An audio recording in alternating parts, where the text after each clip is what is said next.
এরপর প্রশ্ন হলো, সম্প্রতি নারী সংস্কার কমিশন প্রধান উপদেষ্টার কাছে তাদের প্রতিবেদন জমা দিয়েছেন। এ নিয়ে অনেক আলোচনা সমালোচনা চলছে। কমিশনের প্রস্তাবনাগুলো কতটা ইসলামী শরিয়ার সাথে সাংঘর্ষিক? সন্তানেরা কি বাবার রেখে যাওয়া সম্পদ থেকে বিবাহের খরচ নিতে পারবে? فبأي آلاء ربكما تكذبان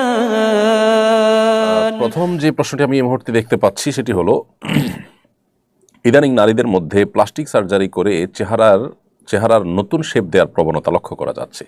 এটা কি শরীয়তসম্মত? যদি জন্মগত কোনো ত্রুটি কিংবা কোনো দুর্ঘটনায় সৃষ্ট ত্রুটি এগুলোকে দূর করবার জন্য প্লাস্টিক সার্জারি করতে হয়, তাহলে সেটা তো অবশ্যই জায়েজ। কিন্তু শুধু শোভাবর্ধনের জন্য যদি প্লাস্টিক সার্জারি করা হয়, চেহারাতে নতুন বা ভিন্ন শেপ আনার চেষ্টা করা হয়, তাহলে সেটা অবশ্যই নাজায়েজ এবং গুনাহের কথা। আল্লাহ রাব্বুল আলামিন কোরআনে কারিমে স্পষ্ট করে বলেছেন সূরা নিসার 119 নম্বর আয়াতে, ওয়ালা উদাল্লিন, শয়তান তার প্রতিশ্রুতির মধ্যে সে বলেছে সে কি কি কাজ করবে। তার মধ্যে একটা হলো, শয়তান বলেছে ওয়ালা উদিল্লান্নাহুম ওয়ালা উমান্নিয়ান্নাহুম ওয়ালা আমুরান্নাহুম ফালা ইউবাত্তিকুন্না আযানাল আনআম ওয়ালা আমুরান্নাহুম ফালা ইউগাইয়িরুন্না খালকাল্লাহ। শয়তান শপথ করেছে এবং সে তার অঙ্গীকার ব্যক্ত করেছে যে সে আল্লাহর সৃষ্টিতে পরিবর্তন সাধন করবে। আল্লাহ তাআলা বলেছেন লা তাবদীলা লিখালকিল্লাহ, আল্লাহর সৃষ্টিতে পরিবর্তন করা সুযোগ নেই বা করা যাবে না। আরও বিভিন্ন হাদিসও এই প্রসঙ্গে রয়েছে। সবগুলো দ্বারায় প্রমাণিত হয় যে সৃষ্টিতে ব্যাপক বা দৃশ্যমান পরিবর্তন যেটাকে বলা হয়, সেরকম কোনো পরিবর্তন সাধন করা জায়েজ নয়। যদি এটি কোনো অনন্য উপায় হয়ে কেউ করে, যেমন দুর্ঘটনা ইত্যাদির কারণে, তাহলে ভিন্ন কথা। শুধু শোভাবর্ধনের জন্য এ ধরনের পরিবর্তন করা জায়েজ নয়। এর ফলশ্রুতিতে দুনিয়াতে অনেক ব্যত্যয় বিশৃঙ্খলা তৈরি হবে। আমরা জানি যে পৃথিবীতে এখন আধুনিক জ্ঞান বিজ্ঞানের উন্নতির এই সময়ে মানুষের কাছে অনেক অ্যাক্সেস আছে, যে অ্যাক্সেসগুলোর সবগুলোর ব্যবহার মানব সভ্যতাকেই বিলুপ্তির দিকে নিয়ে যেতে পারে, সমাজকে বিশৃঙ্খল পরিস্থিতির মধ্যে নিয়ে যেতে পারে। এরকম একটা পরিস্থিতিতে আমাদের দায়িত্বশীল অবস্থান গ্রহণ করাটা অনেক বেশি গুরুত্বপূর্ণ। এরপরে প্রশ্ন করেছেন সামিয়া, সন্তানেরা কি বাবার রেখে যাওয়া সম্পদ থেকে বিবাহের খরচ নিতে পারবে? দেখুন, অবিবাহিত সন্তান যারা এখনো বিবাহ করেন নাই, এদিকে বাবা মারা গেছেন, বাবা মারা যাওয়ার পরে বাবার রেখে যাওয়া পরিত্যক্ত সম্পদ থেকে আগে ভাই বোনেরা বাবা বেঁচে থাকতে তার সম্পদে তারা বিয়ে করেছেন বা বাবা তাদের বিয়ে দিয়েছেন নিজের খরচে, এখন সেই অজুহাতে অবিবাহিত সন্তানরা বাবার মৃত্যুর পর পরিত্যক্ত সম্পদ থেকে নিজেরা বিয়ের খরচ নিতে পারবেন না। কারণ মানুষের মৃত্যুর পরপর সে সম্পদের মালিকানা আর মৃত ব্যক্তির থাকে না। সেখানে মৃত ব্যক্তির ঋণ পরিশোধের জন্য যতটুকু সম্পদের প্রয়োজন ততটুকু, এর বাইরে ওসিয়ত করে থাকলে সেটা 1/3 পর্যন্ত কার্যকর হয়ে থাকে ততটুকু, এর বাইরে বাকি সম্পদ পুরাটুকুরই মালিকানা হলে মূলত ওয়ারিসদের। অতএব এখানে এক সন্তান অবিবাহিত, তিনি বিয়ে করে সেখান থেকে যদি টাকা খরচ করেন, তাহলে সেক্ষেত্রে অন্যান্য যারা আছে, যারা এই সুযোগটা নিচ্ছে না বা এই টাকাটা তারা পাচ্ছে না, তারা কিন্তু বঞ্চিত হবে। এখন প্রশ্ন হলো যে আগের যে সমস্ত সন্তানরা বাবার সম্পদে বিয়ে করেছেন, বাবা তাদেরকে বিয়ে করিয়েছেন নিজের টাকায়, তো এখান থেকে তো এই সন্তান বঞ্চিত হলো। এর উত্তর হলো, কেউ জীবদ্দশায় তার সম্পদ থেকে কিছু যদি কাউকে দান করে, গিফট করে, উপহার দেয়, কারোর জন্য ব্যয় করে, খরচ করে, এটা একান্তই তার ব্যাপার এবং সে অধিকার তার আছে। অতএব বাবার বেঁচে থাকার সময় তিনি যা খরচ করবেন সেটা তার একান্ত ঐচ্ছিক বিষয়। তিনি কাকে দিবেন না, বা ছেলেদের মধ্যে কারোর ব্যাপারে প্রযোজ্য হয়েছে তাকে দিয়েছে, যার ব্যাপারে প্রযোজ্য হয় নাই তাকে দিতে পারেন নাই, সেটা ভিন্ন বিষয়। কিন্তু মৃত্যুর পর এটা তার থাকে না, এটা সবার হয়ে যায়। অতএব এখান থেকে একজন বিশেষভাবে সুবিধাটা নিতে পারবে না। এরপর প্রশ্ন হলো, সম্প্রতি নারী সংস্কার কমিশন প্রধান উপদেষ্টার কাছে তাদের প্রতিবেদন জমা দিয়েছেন। এ নিয়ে অনেক আলোচনা সমালোচনা চলছে। কমিশনের প্রস্তাবনাগুলো কতটা ইসলামী শরিয়ার সাথে সাংঘর্ষিক?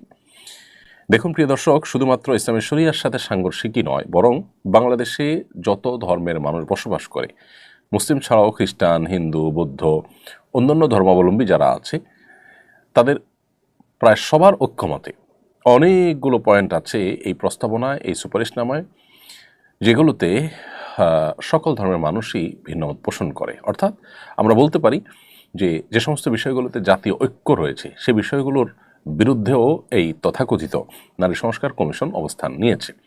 অতএব এটা শুধুমাত্র ইসলামের দৃষ্টিকোণ থেকে আপত্তিকর নয়, বরং সকল ধর্মের, আমরা অন্য ভাষায় বলতে পারি বাংলাদেশের প্রায় সব মানুষের চিন্তা, দর্শন এবং চেতনা, মানুষের মূল্যবোধ, মানুষের বিশ্বাস এবং মানুষের কৃষ্টি কালচারের বিরুদ্ধে অনেকগুলো পয়েন্ট রয়েছে। এর মধ্যে বেশ কিছু পয়েন্ট আছে যেগুলো শুধুমাত্র ধর্মীয় দৃষ্টিকোণ থেকে অযৌক্তিক নয়, সেগুলো বাস্তবিক দৃষ্টিকোণ থেকে অযৌক্তিক, সেগুলো লজ্জা, শরম, হায়া, যেগুলো একটা সমাজের জন্য খুবই প্রয়োজনীয় বিষয়, সেই সমস্ত দৃষ্টিকোণ থেকে অযৌক্তিক, নানা কারণে অযৌক্তিক। এর মধ্যে একটা হলো যে এখানে বলা হয়েছে, আপনারা ইতিমধ্যে জেনেছেন, বিবাহ বিচ্ছেদ এবং ভরণ পোষণের ক্ষেত্রে ধর্মীয় আইন, অর্থাৎ পারিবারিক বিধিবিধানের ক্ষেত্রে, পারিবারিক আইনের ক্ষেত্রে ধর্মীয় আইন অনুসরণ করলে নারীরা নাকি বৈষম্যের শিকার হন। এটা হলো ধর্মীয় আইনকে আসামের কাঠগড়া দাঁড় করানো। দেখুন, ধর্ম কখনো, বিশেষ করে ইসলাম, কখনো মানুষকে বৈষম্যের দিকে যেতে দেয় না, বৈষম্য বরং দূর করবার জন্য দিন এসেছে।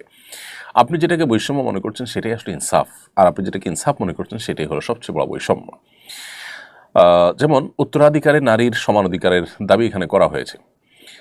উত্তরাধিকারে নারীর সমান অধিকারের দাবি যখন করেছেন, একই সাথে এ দাবিও করতেন যে কোনো স্বামীকে আজ থেকে আর স্ত্রী কোনো ভরণ পোষণ দিতে হবে না, সেই মর্মে আইন করা হোক। এই সুপারিশও করা দরকার ছিল, যেহেতু একটা করেছেন আরেকটা কেন করেননি। খরচের বেলায় স্বামীকে সমস্ত ব্যয়ভারের দায়িত্ব দিবেন, আবার উত্তরাধিকার সম্পদ যখন ভাগ নেওয়ার বেলা আসবে তখন বলবেন যে নারীকে অর্ধেক দিতে হবে, ছেলেরা অর্ধেক পাবে। যৌক্তিকতা যদি বলেন তাহলে তো 100% ছেলেরা পাওয়ার কথা। সেখানে শরীয়ত ছেলে যা পাচ্ছে মেয়েকে তার অর্ধেক দিচ্ছে, তার উপরে কোনো ব্যয়ভার দেওয়া ছাড়া। আল্লাহর বিধানের উপরে আমরা নিজেদের যুক্তি বুদ্ধি দিয়ে যদি নতুন কোনো বিধিবিধান সেখানে সৃষ্টি করার চেষ্টা করি, সেটা হবে পাশ্চাত্যপদতা। প্রকৃত অর্থেই আমরা কখনো আল্লাহর বিধান থেকে অগ্রসর হতে পারবো না, অর্থাৎ তার চাইতে আপডেটেড হওয়ার সুযোগ আমাদের থাকবে না। ঠিক একইভাবে বিবাহ, তালাক এবং উত্তরাধিকার আইনের অনেক বিষয় আছে যেগুলো বাহ্যিক দৃষ্টিকোণ থেকে দেখা যায় যে নারী বৈষম্যের শিকার হয়েছেন। আসলে নারী বৈষম্যের শিকার হন নাই। যখন আমরা ডিপে ঢুকবো বা একটু ডিটেল আলোচনা করবো, যেমন এই যে ভরণ পোষণের ক্ষেত্রেই, ভরণ পোষণ যখন স্বামীর উপরে বর্তায় প্রচলিত আইনেও, এটাকে তুলে দেওয়ার জন্য আমরা কেউ বলছি না, নারী সংস্কার বিষয়ক কমিশন তারাও বলছেন না, তাহলে সেটাকে ঠিক রেখে আপনি বলছেন যে সম্পদে অর্ধেক অর্ধেক লাগবে, এটা কীভাবে যৌক্তিক হতে পারে? একজনকে 10 টাকা দিয়ে বলবেন তুমি 5টা আইটেম বাজার করে নিয়ে আসো, আরেকজনকে 5 টাকা দিয়ে বলবেন তোমার কিছুই আনতে হবে না।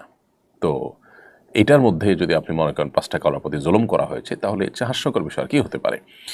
তাদের যে সমস্ত দাবিগুলো ছিল এর মধ্যে একটা হলো নারীদের জন্য সংসদের সংরক্ষিত আসন রাখতে হবে 300টি। এক একটা সংসদীয় আসনের জন্য কি পরিমাণ টাকা রাষ্ট্রের খরচ হয় সেটা আমরা সবাই জানি। এই গরিব রাষ্ট্রের উল্লেখযোগ্য অংশ পলিটিশিয়ান, সরকারি কর্মকর্তারা তাদের পেছনে ব্যয় হয়ে যায়, যার সুফল আনুপাতিক হারে জনগণ সেভাবে ভোগ করে না। ইতিমধ্যে আমরা যে সমস্ত সংরক্ষিত আসনে সংসদ সদস্য হওয়া নারীদের বক্তব্য, তাদের ভূমিকা দেখেছি, আইন প্রণয়নে দেশকে এগিয়ে নেওয়ার ক্ষেত্রে তাদের কী ভূমিকা ছিল, উল্লেখ করার মতো কোন ভূমিকার কথা আমরা বলতে পারবো? আমরা এর বিপরীতটা জানি। তারা অনেকেই তাদের চিরকুট দেখে বক্তব্য সংসদে দাঁড়িয়ে দিতে দিতে মানুষের কাছে হাসির পাত্র হয়েছেন, বাচ্চাদের কাছে হাসির পাত্র পর্যন্ত হয়েছেন। এ হলো অবস্থা। আমরা জানি যে তথাকথিত সংরক্ষিত আসনে সাধারণত বড়লোক এবং প্রভাবশালী ব্যক্তিদের বউদেরকে সংসদ সদস্য বানানোর একটা উপায় মাত্র। কোনো রিক্সাওয়ালা, কোনো দিনমজুর, তাদের স্ত্রীরা এই তথাকথিত সংরক্ষিত কোটায় তারা সংসদীয় আসনে যেতে পারেন না। তাহলে সেক্ষেত্রে বড়লোকের বউদেরকে সংসদে নিয়ে রাষ্ট্রের টাকায় লাভটা কি রাষ্ট্রের? তারা আসলে কি সেখানে ভূমিকা পালন করতে পারে? তাছাড়া যারা ভোটের মাধ্যমে নিজেদের যোগ্যতা দিয়ে যারা ফাইট করে সংসদে আসতে পারবেন না, শুধুমাত্র নারী হওয়ার কারণে তাদেরকে সেখানে আপনি কোটা সিস্টেমের মাধ্যমে সেখানে সংসদীয় আসনে যাওয়ার সুযোগ করে দিবেন, তারা আসলে কি অংশগ্রহণটা করতে পারে আমাদের দেশের এবং সার্বিক কল্যাণে? এই বিষয়গুলো যথেষ্ট বিবেচনা করার সুযোগ আছে। অতএব যে কোটার জন্য এত কিছু হয়ে গেল, সেই কোটা আবার ফিরে আনছেন এবং 100তে 100 এরকম অদ্ভুত কিছু সুপারিশনামা এখানে করা হয়েছে। ঠিক একইভাবে অভিন্ন পারিবারিক আইনের প্রস্তাব দেওয়া হয়েছে। সকল ধর্মের মানুষের বিয়ে এবং বিচ্ছেদ সব নাকি এক সিস্টেমে হবে, এবং এ বিষয়ে আমি দেখেছি যে হিন্দু ধর্মাবলম্বীরাও প্রতিবাদ জানিয়েছে, তারাও এর সাথে দ্বিমত পোষণ করেছে, মুসলমানরা তো বটেই। যৌনকর্মীদেরকে শ্রমিক হিসাবে স্বীকৃতি দেওয়ার কথা বলা হয়েছে। হিন্দু, মুসলিম, খ্রিস্টান, বৌদ্ধ 4 ধর্ম সম্পর্কে গবেষণা করে দেখা গেছে যে প্রত্যেকটা ধর্মেই যৌনতাকে পেশা হিসাবে বেছে নেওয়াটাকে জঘন্য অপরাধ হিসাবে বিবেচনা করা হয়েছে, ঘৃণার চোখে দেখা হয়েছে। বাংলাদেশের মানুষ ধর্মপ্রাণ, এই ধর্মপ্রাণ মানুষদের দেশের সকল ধর্মের মানুষের ধর্মীয় মূল্যবোধের বিরুদ্ধে আপনাকে দাঁড়াতে হবে। এটা কি কারণে, কিসের কল্যাণে? যত যৌনকর্মী আছেন তাদের সবার সাথে যদি আপনি আলাপ করেন, দেখবেন যে বেশিরভাগই তারা কোনো দালালের খপ্পরে পড়ে এই জগতে এসেছেন। তারা আসলে মুক্তি চান, তারা চান না এটাকে কন্টিনিউ করতে। এই যখন অবস্থা, তখন তাদেরকে উদ্ধার করে তাদেরকে পুনর্বাসন করা, তাদের উপযুক্ত কর্মসংস্থানের ব্যবস্থা করা, সেটার চিন্তা না করে বরং তাদেরকে তথাকথিত শ্রমিক হিসাবে আপনি স্বীকৃতি দেওয়ার কথা বলছেন। তাহলে কি আপনি নারীর মুক্তি চাইছেন, নাকি নারীকে এ ধরনের তার পছন্দের বিপরীতে কাজ করতে তিনি বাধ্য হয়েছেন, নিরুপায় হয়েছেন, এটার সুযোগে পর্ন ইন্ডাস্ট্রিগুলোর যে হাজার হাজার কোটি টাকার বিজনেস, সেটাকে আপনি টিকে রাখার জন্য এই প্রস্তাবনা করেছেন? ঠিক একইভাবে বৈবাহিক ধর্ষণ নামের এই পশ্চিমা হাস্যকর চিন্তাকে আমাদের দেশে প্রবেশ করানোর চেষ্টা করা হয়েছে এবং সুপারিশনামা রয়েছে যে এটা যেন আইনে অন্তর্ভুক্ত করা হয় বৈবাহিক ধর্ষণকে। বৈবাহিক ধর্ষণ বলতে যেটা বোঝানো হয়, স্বামী যদি স্ত্রীর সম্মতি ছাড়া তার সাথে শারীরিক সম্পর্ক করেন বা জোরাজুরি করে সম্পর্ক স্থাপন করেন, তাহলে সেটাকে বৈবাহিক ধর্ষণ হিসেবে দেখা হবে। প্রথম কথা হলো, এটাকে প্রমাণ করার উপায়টা কি? সেখানে কোনো সাক্ষী প্রমাণ, কোনো তথ্য উপাত্ত, কোনো তথ্যচিত্র, কোনো কিছু উল্লেখ করার বা উপস্থাপন করার সুযোগ আছে আদালতে? দ্বিতীয় কথা হলো যে এর মাধ্যমে এমনিতেই ভঙ্গুর পরিবার ব্যবস্থাপনাকে আরও ভেঙে ফেলা হবে। কারণ স্ত্রীরা ঠুনকো অজুহাতে স্বামীদের বিরুদ্ধে ধরনের অজুহাত দিবে এবং তারা নানা কারণে হ্যাসেল এর মধ্যে ফেলবে স্বামীদেরকে। এবং ইতিমধ্যে আমাদের যে দাম্পত্য কলহ প্রচুর পরিমাণ বেড়েছে, সেটা আরও কত বেশি বেড়ে যাবে, ঘরে ঘরে গৃহযুদ্ধ হবে, সেটা বলার অপেক্ষা রাখে না। সবচেয়ে বড় কথা হলো, স্বামী স্ত্রীর মধ্যে স্বামী স্ত্রী সুলভ মৃদু জোরাজুরি, যেটা জুলুমের পর্যায়ে যায় না, সেটা সকল সমাজে গ্রহণযোগ্য।